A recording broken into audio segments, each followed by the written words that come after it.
Many people have been asking me how do I get my podcast up and running that quickly? Well, the secret is Anchor. It's the easiest way to make a podcast. And it's free.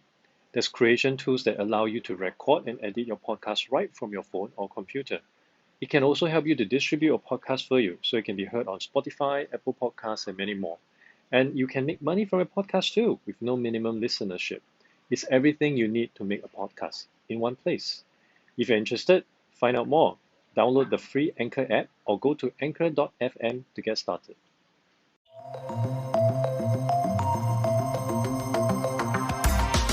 Hey everyone, welcome to the Adrian Tan Show. This is my podcast where I have deep conversations with the people who are enabling organizations to become ready for the future of work. My guests include the mindfulness coach, the folks behind Singapore's most popular investment app, and many more.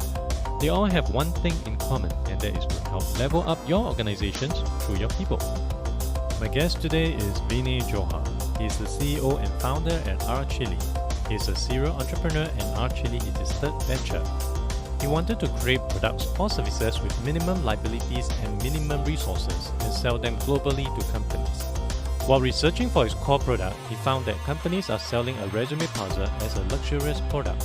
This was the turning point that motivated Vinay to enter the HR tech space with resume extraction as a commodity and make it affordable.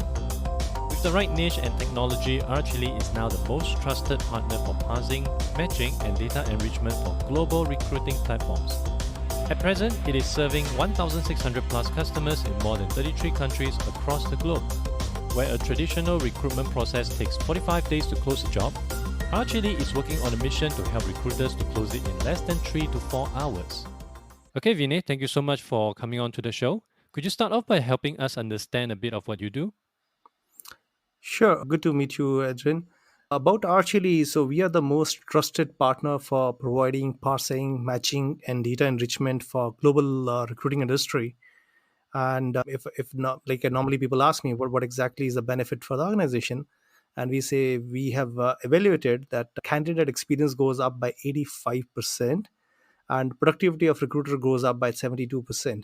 So that's a remarkable benefit what we brings to the any organization globally.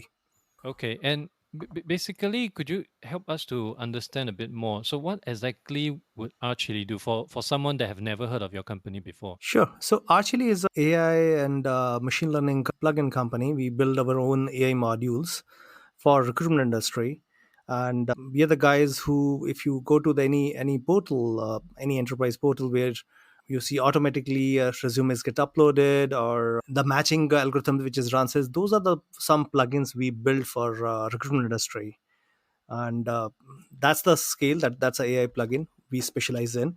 Apart from them, we do have a lot of other modules. Like we have enrichment data sets, we have our own. Then we have a marketplace available for any CRM application if they want to launch their marketplace. We are the one who can build for them quickly. I see. So, are there a lot of competition in the market right now doing the same thing? Not much. Maybe approximately 4 or 5 companies globally whom we see across almost on every proposal going on, but nothing much specifically. The challenge, the entry barrier here is building that AI piece, which is able to work on multi languages and the different formats which is coming up. You can imagine it is all resumes or jobs, which everybody thinks they are all structured, but in real, every format is a different format. So achieving that whole AI plugin is not an easy task, and that is the biggest entry barrier right now, technologically. So it is way back, almost 10 years back. I was in India, and we were figuring out what exactly we should be building up, and that was my transition period. I was taking exit from my previous company, and before we started, I said, what exactly we should do. We find this particular that is our strength, AI and machine learning, since that is my forte since almost now 20 years now. So we thought, why not we start building something here? We find it's a very big market available. My competitor that time, they were priced almost 150,000 or $200,000 per year pricing with the multi-year contracts, which makes it not an affordable module for any new companies coming in. So we figured out the market, we set it up a price band, and then we start building a technology. Luckily, we were able to build the technology. We set up the price band, And then we scaled. Like we started from India, where we scaled. Then I moved to US. Then we entered into Europe. Then now it is a global market where we sell. So my major motivation was that was a it was a luxury modules which were available that time, which was 100 250,000 $200,000 a year. I have to bring back a pricing which is becomes affordable and make it commodity for the market, and that's where we enter into this whole arena. Yes, I'm in US right now in California. Right. So, well, thanks for again making time for this call. Then I believe the time difference must be quite a shock right now for you. Well, yeah, that's what we all opted for. Like we work in global time zone. We you know somebody asked me like which time zone you work. I said it's a global time zone. I don't mind it. We are here for working for the clients, and that to global industry, and we can't stop till we achieve the goal. Bring us back to the early days of starting this company. I'm quite certain for something that is quite on the leading edge, it must be pretty tough to convince organization to give it a try. And this is something that we're talking about years ago, unlike today where everywhere you turn, people will be throwing things like AI, machine learning into the mix or into the flyer. How was it different for you during your early days? So early days, I remember almost 9 years back when we were selling, people were not adapt to these SaaS technologies like cloud-based offering, and we were the first one to start offering this cloud-based, and it was a little bit reluctance from that side. So we launched our on-premise model, and even that has a reluctance because people don't trust that AI can work. I'm talking is 9 years back thing. But slowly when they start trying it out, when we offered few clients that okay, why not you start doing a 2 months pilot project with us so that you can see the technology works. And after that we got a two anchor customers, and those were the like biggest assets for us even today, and we never stopped afterwards. Cloud based was adopted. We do have a on-premise model which a lot of enterprises uses it. That is courtesy GDPR, because GDPR compliance needed it, and we are still offering that one. But if I compare my 9 years and today, adaptability is much higher now. People are trusting. People know the technology works. It is much better sales cycles if I count that way, and in comparison to 9 years back. And secondly, the computing power has gone up. I remember 9 years back, we don't have that high performance computers which is available today. GPUs are much easily accessible right now. Those times it was not, GPUs were not available. So processing was a little slower and very expensive. So today GPUs are much high performance machines and much cost efficient too. And under current context, who would be most suitable to try out your company products? Do you have a specific persona that would be your sweet spot?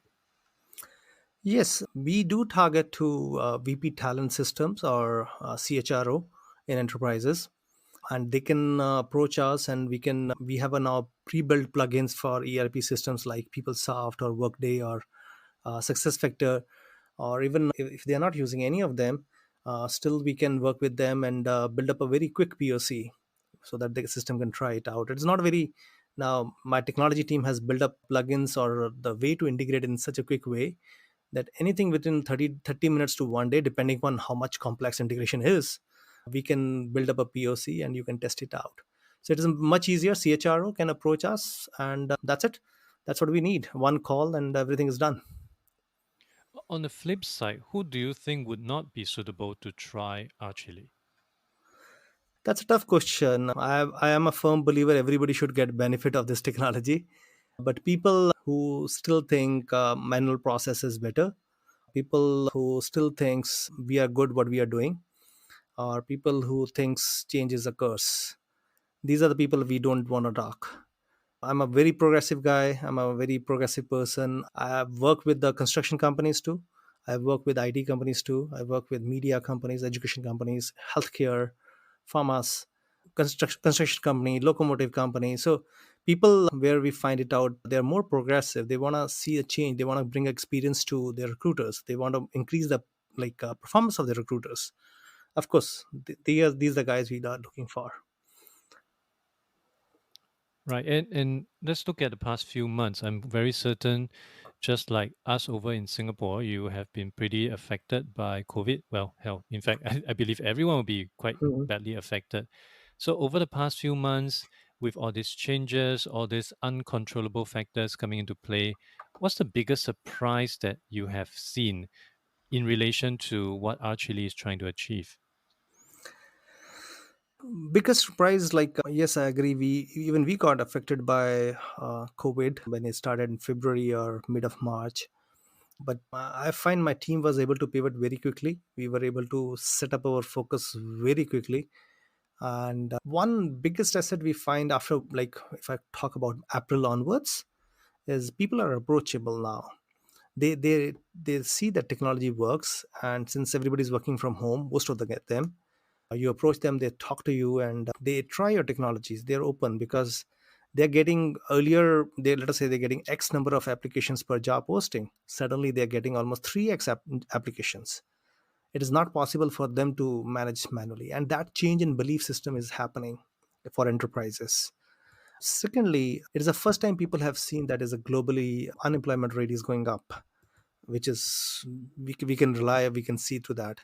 So automation, like, for them it is a cost cutting, and they believe AI is the one tool which can help them to do a cost cutting. That's a two belief system which I'm seeing is changing very rapidly globally.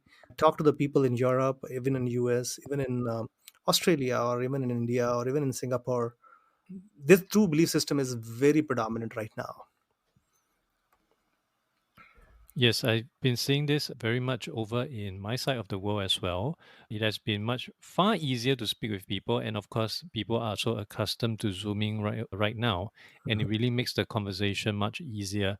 And also, I guess the fact that many companies that I have been speaking with, they have a tendency to bring forward whatever transformation plan that they have in mind because they just do not know how long this whole pandemic situation would last. So something that they may have budgeted and catered for next year, they just want to accelerate it because the on-premise solution doesn't work at all anymore. That's So, back to your company, I I must admit when I first got to know about Archily, I have a huge trouble trying to put you guys into any of my pre-existing silos because you right. guys cover quite a fair bit of things, and Mm, I'm very certain if I have that impression, many people would have as well. So I'd mm. like to take this opportunity to perhaps let you help us or help my audience clear up some of the common misconception about our chili. Yes, when I, like, before this COVID, when I travel and when we talk to the people, they think, "Oh, I don't need you." Reason being, I have a ATS, which is, I'm not taking a name here, but those ATS we have it, or those ERP systems we have it, and they have everything. Slowly, they realized it is not something those guys have. They are just extracting like contact information. That's it. Whereas today, the data extraction has gone manifold. That's a one which we find it out there. Second, a lot of people doesn't know that these type of technology exist, and they said, okay, is there any person sitting behind you who's going to do that all concepts, those data entries? And then I tell them that I'm doing almost 6.5 billion documents a year, which is not done by manually, it is done by technology. And that's where it is myth changes. Third myth, which is, people normally comes to me and when they talk to us, oh man, it is takes too much time to integrate. It is not a something technology which we want to spend on, and or it may be very expensive. So we tell them, man, it is like integration is hardly less than 1 day, depending on what complexity you have. Normally, it takes 15 to 20 minutes, not much. And pricing is not something which is very, you're going to pay me millions of dollars. It is very affordable right now. It is pay as you go, and you can go ahead on online and buy it.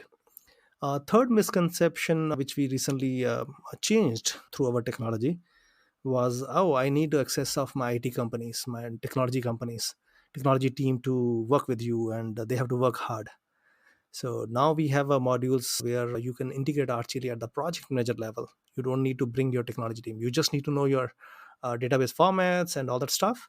And at a project manager level, you can integrate. So these are the four primary misconceptions which we keep hearing, and we're trying to change them with the time. And hopefully, people will start learning us more about us. They start contacting us, They start joining our sessions and they will love it. They will love it. So when I first got to know about RChilli, I also understand that your use case would primarily be in recruitment, which makes sense because there's just so much unstructured documents that has to be laid out in a structured manner for the system to better understand and for a system or for the user better to search out for it. But I also do understand along the way, I came to realize that you guys are also doing or applying your technology into other areas as well. Like for example, for sales function and all that. Could you elaborate a bit on that? Sure. So, similar technology we have experimented, I think 2019 start, that okay, can we fit in this technology instead of recruitment to non-HR functions? So CRM or sales functions was the primary, like when we test it out, and it works seamlessly. And we used integration platforms like Zapier or Microsoft Flow to connect to different CRM applications. And we find it out people have freelance recruiters uses us. That's a one still in HR, but people belongs to like insurance guys or people selling insurances or people selling investment things or people selling real estates. They are the biggest assets for us. They are the biggest consumer for those tools. They don't need a complete profile of a person, but at least they need to know the contact information. They need to know the profile of the person, what LinkedIn handle says, what is the job title this person has, what is the salary benchmark this person might be making. So they are the guys, they are using maximum of my enrichment data sets, and along with the all the contact information, other informations coming in. So we experimented in 2019 and it's a big hit for us. So we have siphoned off as a separate company. It's not under brand of RChilli, but we do serve to a lot of sales modules where CRM engines like Salesforce, HubSpot, or Pipedrive, that they're the primary things which people are using. Even recently we integrated with Microsoft Dynamics CRM, and that was a big integration for us. We learned a lot while integrating that one, but that is not an HR function. It is for specifically for CRM applications. And would there be any other use cases you have in mind right now that you're exploring? Yes, so we are also working with the post recruitment space too, using our same technology. I'm not sharing right now, but that's one new product you will see maybe down the line 7 8 months. We are pitching the same technology, but it is specifically building the whole knowledge base post recruitment. Like a candidate has spent, or that employee has spent, say, around few years in a company. Somebody need to know what exactly new skills he has, or what is the new profile he is right now working on. So that is something which we are building right now, which will take us to from pre-hiring space to post-hiring space very quickly. In your current role, what is the biggest challenge you're facing right now and how are you working to overcome it? As a CEO of a company, always which comes to me is growth. So when COVID hit, I was most worried like, okay, can we meet our targets, revenue targets, or numbers, what we have planned for? But luckily, after 2 months, when system team picked it up and new benefits coming in, new clients start coming to us, it looked to me that yes, we are still on target. Now the next target coming in is everybody is working from home. That's a current challenge which we have.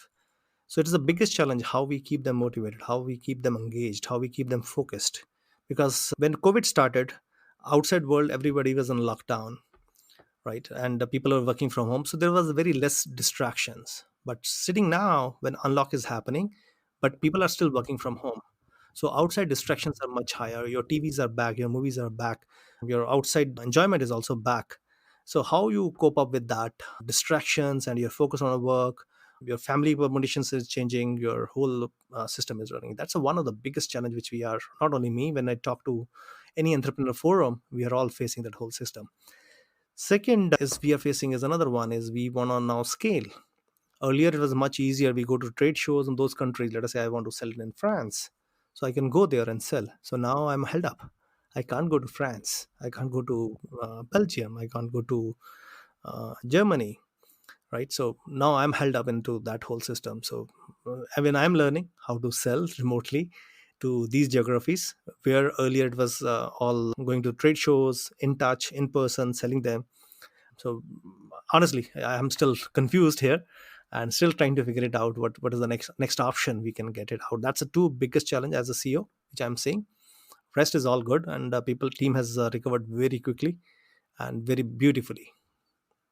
That is good to hear. I'm very certain every one of us are also facing similar situation in trying to make sense of how to operate with the best of our ability, with the best of our efficiency in this very unique situation right now.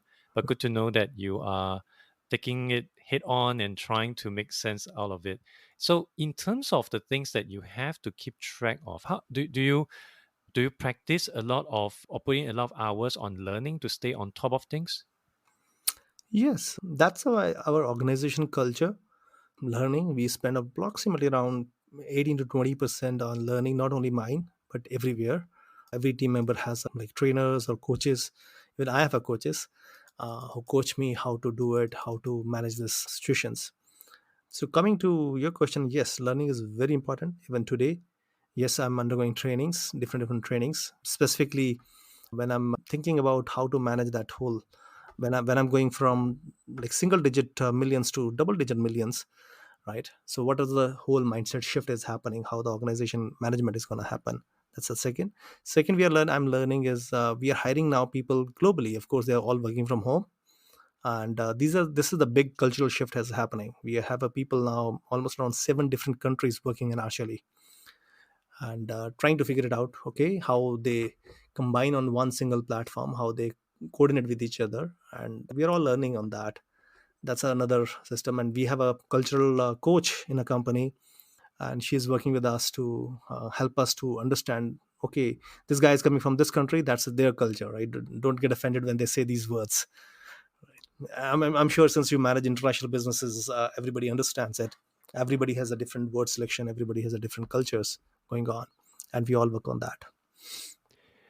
For yourself, what would be your proudest moment in the history of our Chile? As of now or in future? Right now. Okay. Sometimes when I go to market, and specifically, I remember 2 weeks back, I was one of the college, MBA college, B school college in India. They called me for a talk, and I was sharing with them, okay, do you know that these two big software giants companies, which global people knows them, they have offices in almost around 100 plus countries. And when they tell them that, okay, these are companies are using us, we help them to use my AI plugins for them.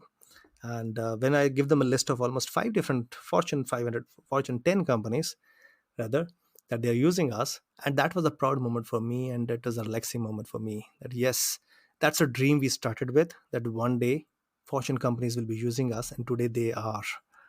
When people come back to me, that's a one. Second, very proudest moments comes to me is when we got this award recently, India's Achiever Award, and I was so happy that okay, after so many years of efforts, at least now we got recognized that yes, we are doing something good job, and India especially recognizes us that okay, being in India, going global is yes what we have achieved so far. And on the flip side, has any failure or apparent failure set you up for later success? Yes, failures are always part of our business.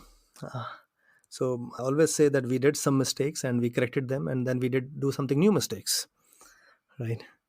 Yes, a few new skill sets we learned recently in last 2 3 years. I wish we could have learned almost 5 years back or 7 years back. We could have had a different situation, different status. Second, during this COVID or even when pre-COVID, we have started building our new belief systems in Archili. Take one very good example as initially we were not able to hire anybody outside the company. We wish that person should start coming to the office, and only then we can hire you either in US office or either in Toronto office or either in India office.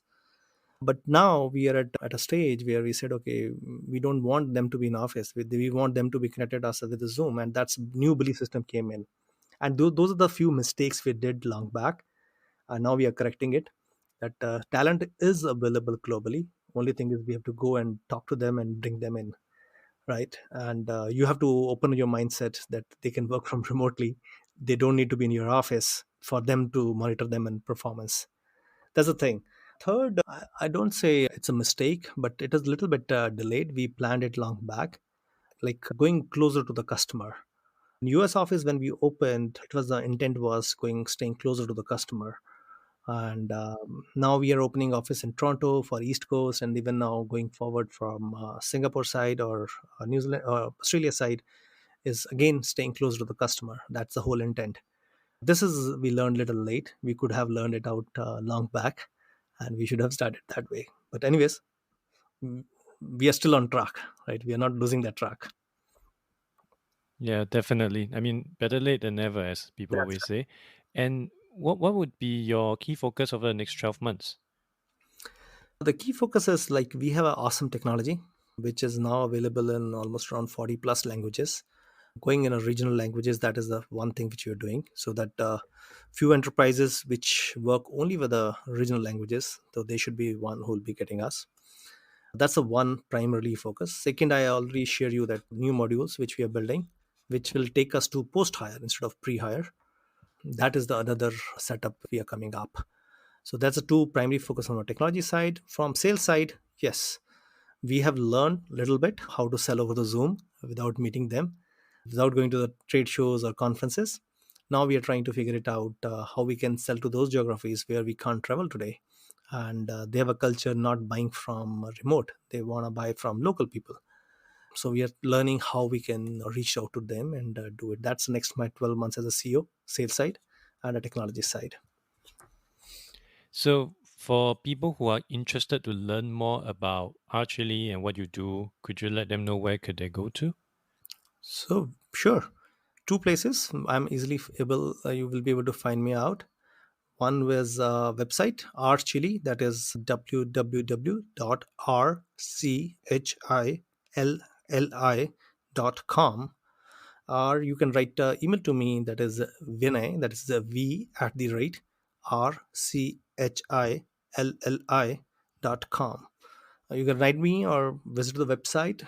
We are always available to you, and let us know, and we'll be very eager to schedule a call with you, and we'll be talking soon. We don't take so long to call you back. You fill up a form, and less than 12 hours we'll be calling you. Good to know that. All this will be added into the show notes. Thank you so much, Vinay, for your time. Anything else that you'd like to share which I may not have covered? Sure. So one thing which I want to share to everybody is normally people, when I meet a customer and I hear these recruiters or enterprises, everybody says, "Oh, we need more candidates. We need more candidates. Can you source candidates for me?" And I always ask them, "What is your exit rate of your job application page on your website?" And you will be astonished. Currently, the people who are using an old set of technologies or previous technologies, they still struggle. Their exit rate is almost 93, 94%. Means people want to apply for a job, but they see a long forms or don't see a simple process. So what they do is they go to the job boards or they go to the staffing companies, and that's how the resume come back to them. So that myth has to change. That's the older stuff. New technology is you need to give a candidate a better experience. You cannot help him out to ask him to fill up a long forms. He has only 5 or 10 seconds of attentions. Not earlier it was 10 minutes. You have to capture him in 5 to 10 seconds. If you can't, there's no fun inviting him, spending so much money on your website. Let him buy a resumes from a job board. But very few companies really want to spend that thing. They want to focus on candidate experience, so that that candidate who's coming to their website for applying for a job, they should apply, and system should automatically sort them, and recruiter can call them in less than 10-15 minutes. See how fast recruitment you can do it. That's a change which we are trying to bring to this enterprise world. Thank you so much, and appreciate all the things that you're doing to help candidates get their job faster and to help employers find a dream candidate much faster as well. Thank you so much, Vinay. Thanks for your time today. Thank you, Edwin. Thank you very much, and appreciate your call. Thank you for listening to the podcast. You can refer to the show notes for links to more information about our guests and their businesses. If you enjoy this podcast, it will be helpful to give a review on iTunes or follow me on Spotify. If you're using Overcast, please hit the star button under the episode. That will help get this podcast and the episodes out to more people who may find it useful. I will see you in the next episode of The Adrian Tan Show.